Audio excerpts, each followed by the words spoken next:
नमस्कार दोस्तों, एक बार फिर स्वागत है आपका अपने चैनल मैथ स्टार में।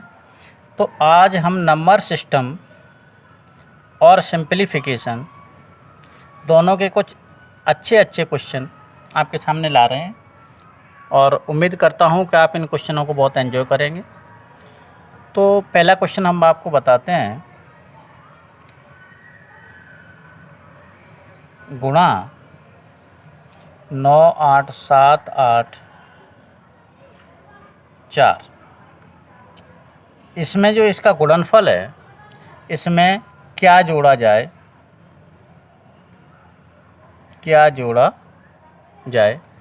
कि ये पूर्ण वर्ग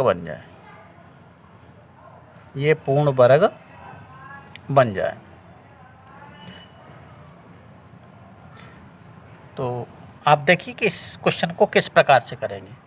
इन दोनों का गुणा करेंगे, गुणा करने के बाद उससे भाग विधि से वर्गमूल निकालेंगे, ये पूर्ण वर्ग से कितना कम है, इस प्रकार से हम कैलकुलेशन करेंगे। लेकिन चूंकि ये संख्या बहुत बड़ी है, इसलिए हम इसको सॉल्व नहीं कर पाएंगे। तो अगर हमारे पास इसकी ट्रिक नहीं है, अगर ये वाला कॉन्सेप्ट हमें क्लियर नहीं है, तो हम इस टाइप के क्वेश्चन को नहीं कर पाएंगे। तो चलिए इसके लिए मैं आपको बेसिक चीज़ बता देता हूँ। आप देखिए, ये लिखा है 3 और ये लिखा है 3 के बाद 1 छोड़ कर के 5। आप देख पा रहे हैं। इन दोनों का जो हम गुणा करेंगे, तो इन दोनों का गुणा आता है 15। समझ पा रहे हैं। 7 का गुणा 9 में करेंगे तो ये आता है 63। इन दोनों मल्टीप्लाई से आप एक चीज़ समझिए ध्यान से, ये इन दोनों के बीच में एक संख्या पड़ रही है और इन दोनों के बीच में भी एक संख्या पड़ रही है। इन दोनों संख्याओं के बीच में एक संख्या पड़ रही है 4। आप समझ पा रहे हैं।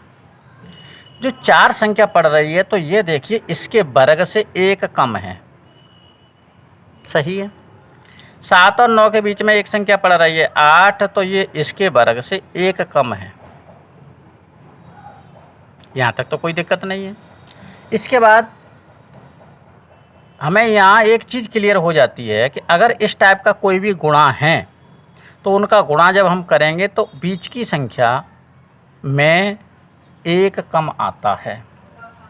अब देखिए, अगर हम गुणा करते हैं 39 का और 41 का, तो आप देखिए इन दोनों के बीच में कितना आता है, इन दोनों के बीच में आता है 40। अब 40 का वर्ग कितना होता है 1600, तो इससे एक कम करेंगे तो कितना हो जाएगा 1599। तो 39 का और 41 का गुणा होगा 1599। यहाँ तक आप समझ पा रहे हैं। तो अब हमारा क्वेश्चन ये बनता है कि इन दोनों के बीच में कोई संख्या आ रही है, इन दोनों के बीच में संख्या आ रही है 98785। ये संख्या इसके बीच में आ रही है, तो इन दोनों का जो गुणा होगा वो कितना होगा, गुणा होगा इनका वर्ग -1। अब आप देख रहे हो कि जो इनका गुणा है, तो गुणा कितना आ रहा है, गुणा जो है वो इसका वर्ग है लेकिन उससे एक कम है।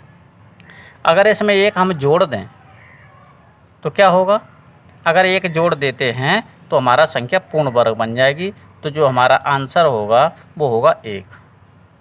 एक जोड़ने पर ये संख्या पूर्ण वर्ग बन जाएगी। यदि किसी को कोई दिक्कत हो तो कमेंट के माध्यम से हमें बता सकता है। एक अगला क्वेश्चन देखते हैं। जैसे ये लिखा है 3, ठीक है, और बीच में हम कुछ डिफरेंस ले लेते हैं, और ये लिखा हुआ है 3 के बाद पहले हमने छोड़ी थी एक संख्या, अब एक संख्या की एक और एक संख्या छोड़ देते हैं हम, ठीक है। तो एक और एक संख्या छोड़ देते हैं, 3, 4, 5, 6, 7, ठीक है। यानी बीच में दोनों में कितने का डिफरेंस है, 4 का। यहाँ तक आप समझ पा रहे हैं। ऐसी संख्याओं का अब हम गुणा कर रहे हैं, तो कितना आ रहा है 21। अब ये देखिए इन दोनों के बीच में कौन सी संख्या आ रही है, 5 आ रही है। तो ये 5 के वर्ग से कितना कम है, 4 कम है।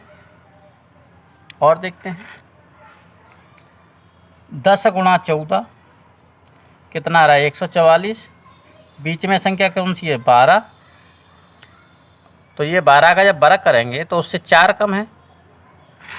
और लेते हैं 6 गुणा 10 कितना आया 60। इन दोनों के बीच में कौन सी संख्या है 8। 8 का वर्ग करेंगे तो ये 4 कम है। कहने का मतलब कितना कम है, जब 2 का अंतर था, ध्यान से देखेंगे, जब 2 का अंतर था तो 2 का आधा होता है 1, इसका वर्ग कम था। अगर हमारा 4 का अंतर है तो बटा 2, 2 का वर्ग कम है। अगर हमारा 6 का अंतर होगा तो 6 बट्टा 2 अर्थात 3 का वर्ग इतना कम होगा। अगर हमारा 8 का अंतर होगा 8 बट्टे 2 बराबर 4 का वर्ग। इस टाइप से होगा। ठीक है, चलिए और एग्जांपल देके आपको बताते हैं। जैसे 10 गुणा 18, दोनों के बीच में कितना अंतर है 8। 8 के आधे करेंगे 2 अर्थात 4 का वर्ग 16। बीच की संख्या से 16 कम होगा, बीच की संख्या के वर्ग से। तो बीच की संख्या का वर्ग कितना आएगा 10 और 8 18 का जब आधा करेंगे तो कितना हो जाएगा 14। अब 14 का वर्ग करेंगे तो कितना आएगा 14 का वर्ग होता है 196 और इसमें से 16 कम कर देंगे तो हमारा आ जाएगा 180। और 10 और 18 का गुणा भी 180 ही आएगा। तो यहाँ पर इन दोनों के बीच में जितना अंतर होता है उस अंतर का आधा करेंगे और आधा करने के बाद उसका वर्ग करेंगे। तो उस बीच की संख्या के वर्ग से हम उतना घटा देंगे और घटाने के बाद में इस प्रकार से कैलकुलेशन हो जाती है। और देखिए 46 गुणा 54, इन दोनों का गुणा क्या आएगा। तो आप देखिए इन दोनों के बीच में कौन सी संख्या है, इन दोनों के बीच में है 50। तो 50 के वर्ग से, 50 का वर्ग होता है 2500, इस वर्ग से ये कितनी कम होगी। तो इन दोनों का डिफरेंस देखिए, इन दोनों का डिफरेंस है 8।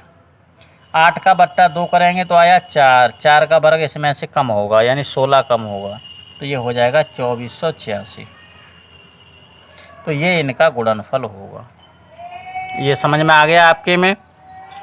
अर्थात इन दोनों संख्याओं के बीच में जो अंतर होता है उस अंतर का आधा करेंगे, आधा करने के बाद उसका वर्ग करेंगे और बीच की संख्या के वर्ग से हम घटा देंगे तो ये हमारा गुणनफल आ जाता है। ये चाहे सिंप्लीफिकेशन समझ लीजिए या फिर नंबर सिस्टम समझ लीजिए। एक और एग्जांपल लेते हैं आपके सामने। अब यहाँ पर एक चीज़ देखिए ध्यान से, जैसे ये हुए 99 और ये है 101, इन दोनों के बीच में 2 का डिफरेंस है। 2 का आधा होता है 1 और 1 का वर्ग करेंगे तो 1। तो इनके बीच की संख्या कितनी है 100 और 100 का वर्ग कितना होगा 4 जीरो और इसमें से 1 कम हो जाएगा। तो 10,000 इकाई दहाई सैकड़ा हज़ार 10,000, इसमें से एक घटा देंगे तो 9,999 बचेगा। इस प्रकार से ये कैलकुलेशन होती है। चलिए एक क्वेश्चन कई बार आता है, उस टाइप का एक क्वेश्चन बता देते हैं आपको। 99 सही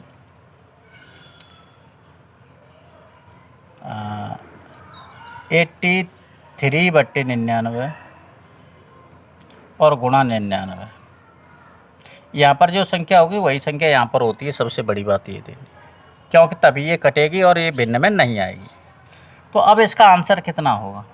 तो अब आप कहेंगे कि इसका आंसर 990 और 990। चलिए मैं इसको आपको डिटेल में बता देता हूँ, उसके बाद ट्रिक बताऊँगा क्योंकि ट्रिक आपकी समझ में नहीं आएगी। तो देखिए आंसर क्या होगा इसका, तो ध्यान से देखेंगे। अगर हमें इस वाली भिन्न को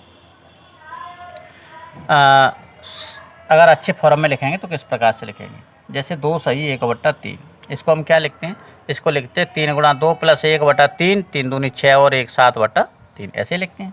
तो चलिए इसको कैसे लिखेंगे, इसको हम लिखेंगे 99 गुणा 99 प्लस 83 बट्टे 99, ऐसे ही लिखेंगे। तो ऐसे लिखेंगे इसको हम, इससे सॉरी इसके आगे 99 का मल्टीप्लाई है, तो इससे इसको काट देंगे। तो हमारा क्वेश्चन बना 99 गुणा 99 प्लस 83।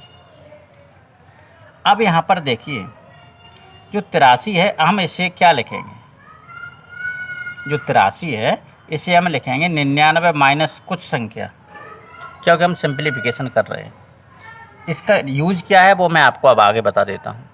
तो इसे हम कितना लिखेंगे, 99 माइनस 16, ठीक है। तो अब यहाँ पर कैलकुलेशन क्या बन के आई, 99 गुणा 99 प्लस 99 माइनस 16। अब इसका गुणा कितना होगा, देखो 99 अगर कॉमन लेते हैं तो कितना बचेगा, 99 प्लस 1 अर्थात कितना बचा, 100।